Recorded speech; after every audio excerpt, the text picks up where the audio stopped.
How do you fix nihilism in a 9-year-old? I view myself as a positive nihilist. Yeah. And there's negative nihilist. Let me explain. So I can give you a very rudimentary understanding of nihilism. Basically, like, how would you describe it? Nothing matters. Total meaninglessness. Total meaninglessness. Aww. But hold on. Okay. I don't disagree with that.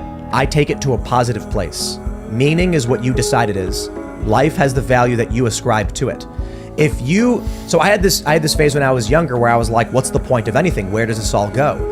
And then I thought to myself, if this doesn't go anywhere, then there's nothing holding me back from trying to do the best things I can in terms of what this world considers to be good, like positive and constructive.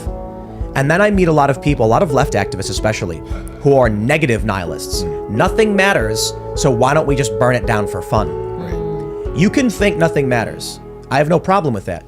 It's what do you do next? For me, it was like, if there is no inherent mattering to anything, that means we assign that value, we decide. And if I decide, I'm gonna decide on good things, making people feel better, giving them good long-term solutions, longevity, family, life, creation, exploration. Those are all good things. Yep. I'm with you on the positive nihilist thing, because I'm the same way, because I see a lot of meaninglessness in the world, and I'm finding meaning in my family and in my own religion that I'm working on. But like, I think what we can agree on is we see a hope in people, whereas the negative nihilists want to destroy people and themselves. And that's where the anti-human, anti-future comes in. And I think the positive nihilists, as more rare as it might be, I'd imagine, like, my view of the world is, I wouldn't call it absolute nihilism. I would say I do see a lot of things as being meaningless, but I do think there is meaning to us, why we are here, why humans exist. And so I would find myself more in agreement with a staunch conservative, like, you know, a Christian or religious person who genuinely believes in larger purpose and something bigger than themselves.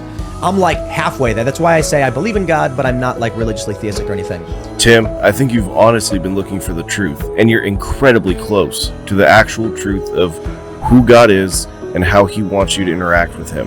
So a lot of other religions and religious practices put mediators in between you and God. But the reality is that there is one mediator between God and man, and that is the man Christ Jesus. When you see these other religions that are putting people and mediators and things in between you and God, you see that that is absolute nonsense and that you cannot stand for it. But what you failed to see is that the true religion, the true meaning of Christianity, is for you to have a personal relationship with Jesus Christ, for you to be his priest under his high priest role, and for you to go out and to minister to your community. You want to do so many of those things, and you want to do them the right way.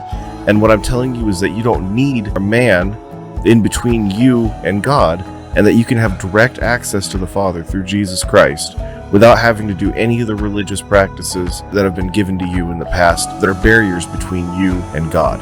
I pray that you find the truth. And back to, how do you fix nihilism in a 9-year-old? You fix nihilism in a 9-year-old by training them in the ways that the Bible prescribes, and by teaching them that there isn't anyone in between them and God. They can serve God directly without having to go to any kind of a mediator, any kind of a go-between.